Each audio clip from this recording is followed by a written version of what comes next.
Hello, and welcome to Parsley and Sage, the gardening podcast to grow by. I'm Pam Pooley. And I'm Jeanne Farewell. And we're here to share what we've learned from digging and designing, Weeding and planting, watering, feeding, figuring, finessing, loving the land, and all things green. So let's grow.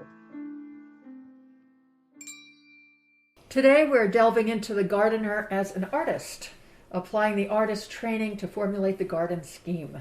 But let me first say that many gardeners are natural artists, whether they've picked up a paintbrush or not. Good gardeners have an eye and an instinct for what works where and how to group certain plants to maximize effect. So, Jeanne, that's interesting. Where does the artist's toolkit come into play? How could the gardener think like an artist? First and foremost, think of your yard as a canvas. Ask yourself how it is framed, what are its borders. It could be a large space with a long view or a smaller bounded space. These have different demands. But whatever the space, you want to create a cohesive composition rather than a series of unrelated elements. Some gardeners have collections of plants, say trees or a dahlia collection. But collections are not necessarily governed by design, although they're fascinating. That's an interesting point. So what makes for a cohesive composition? You have to think in terms of foreground, middle ground, and background. And remember that paintings often have subjects, which in a garden could be a focal point, such as a tree or urn, or it could be a color theme, or it could be a mood. You want to lead the eye through the painting with directional lines or linked color, say repeating patches of red along a path, and you manipulate the space so it includes or excludes what you want to see or not see in your visual field. That's fascinating. So how do you mean? Give me an example. Well, let me cite some landscapes of the Dutch Renaissance school, in which only a quarter to a third of the bottom of the canvas is devoted to the land, and the rest is the sky above. And the sky, when you think of it, well, with all of its changing colors and clouds, ranging from fleecy white to thunderheads, the sky creates a dramatic backdrop. So you have to ask yourself for your garden if the sky will be a leading player. If you're situated to see sunsets and sunrises, you might want to feature that by reducing the tree canopy and opening up the space. And bear in mind also that verticals force the eye upward. So one tree off to the side will point to the sky. Oh boy, that's really interesting. A lot of food for thought. So you're saying the entire view is the garden, the whole picture. Exactly. And lighting is another critical component for artists. Think of the figures in dappled light in paintings by Renoir. As an artist gardening, you can be something of a lighting director. So let's say you have a huge shade tree on your property, and it's casting the ground below in deep shade. You want to keep your big tree, but perhaps you'd like to lighten up the area underneath. Selective pruning of branches and leaf color can give you the kind of dappled light that enlivens the painting and will enliven your garden.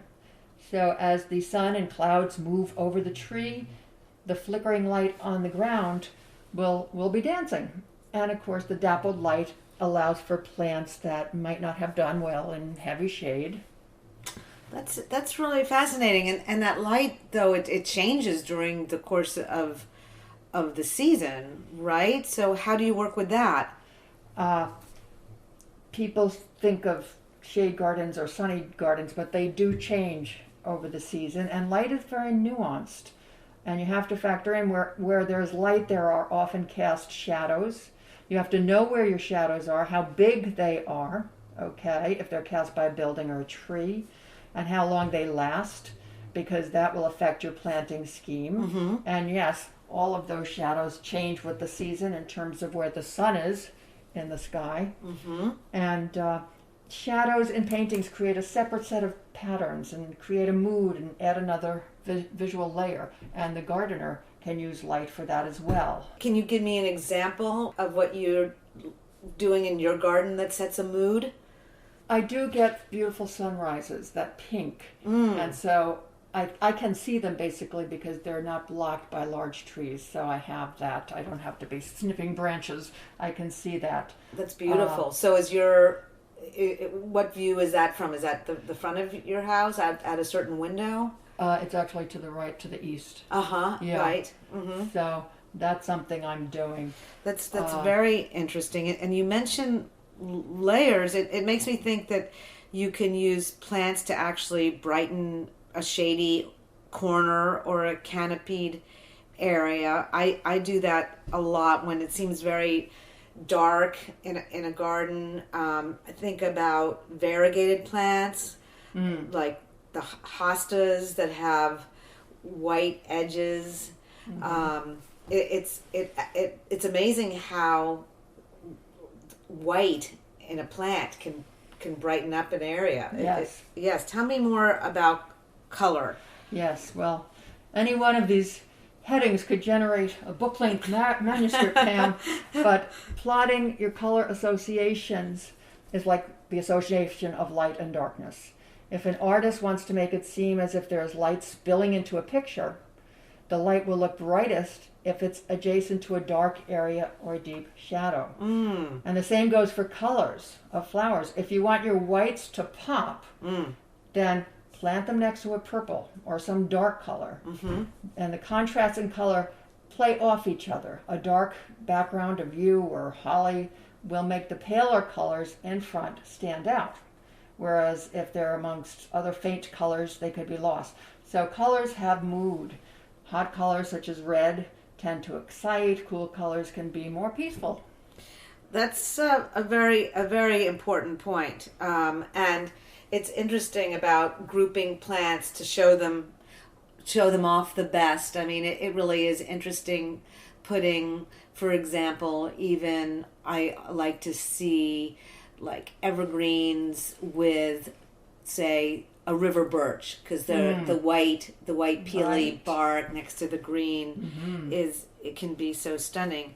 But as an artist yourself, Jeanne, what cues can the gardener take in terms of selection and placement of plants?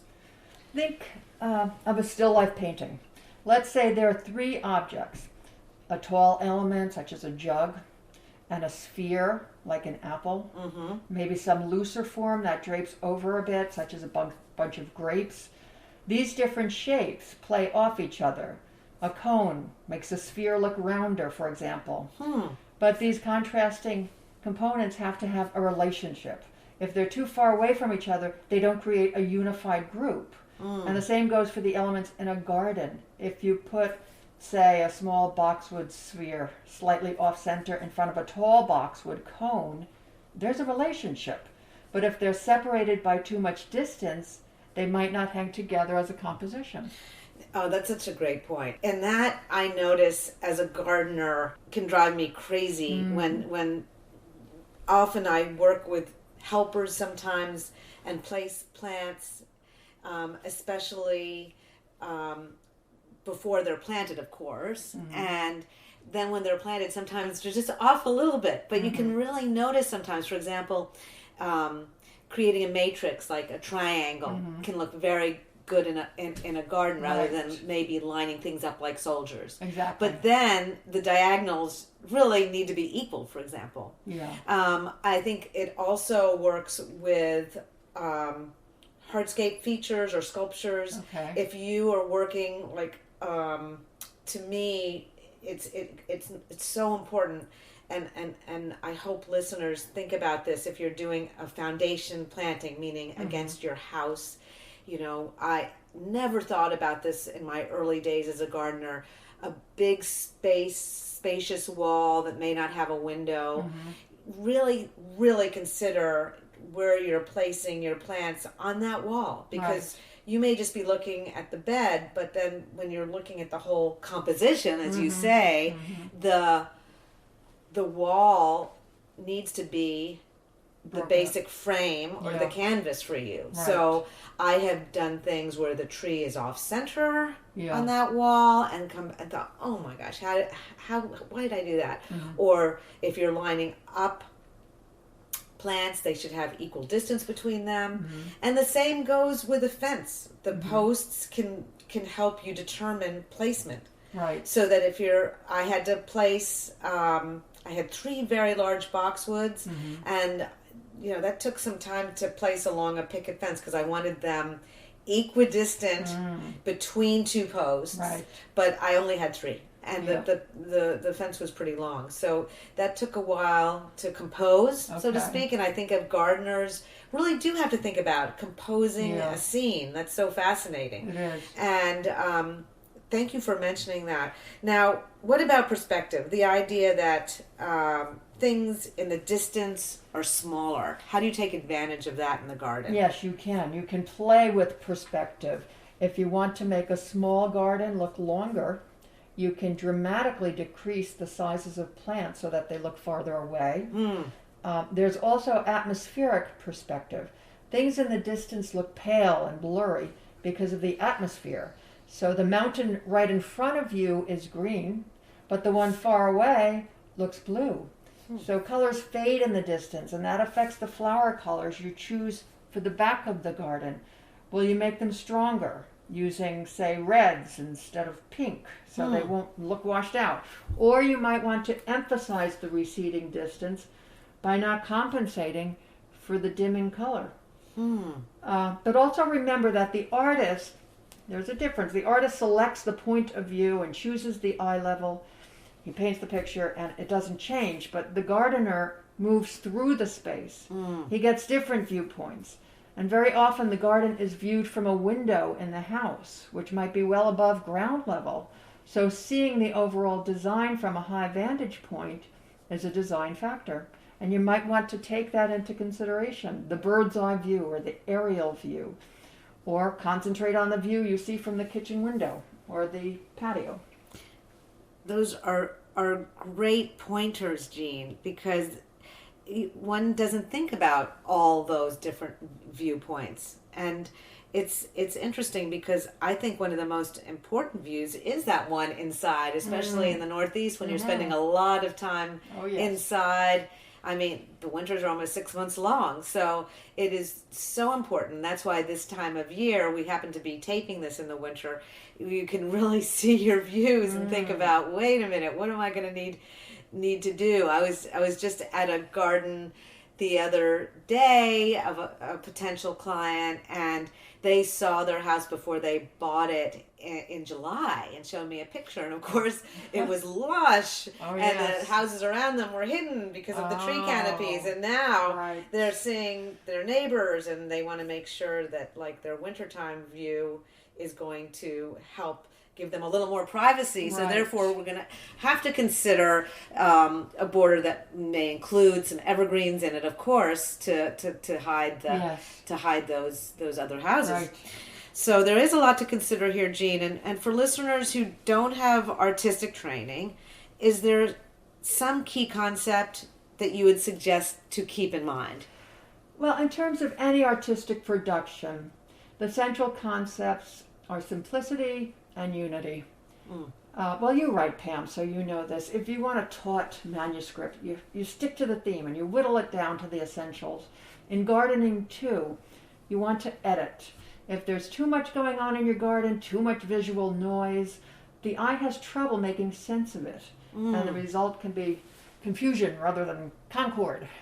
Well, great advice, Jeanne. Thank you. There's a lot to soak in here, and I hope everyone will take some of these tips as they create their garden canvas. Thanks, Pam.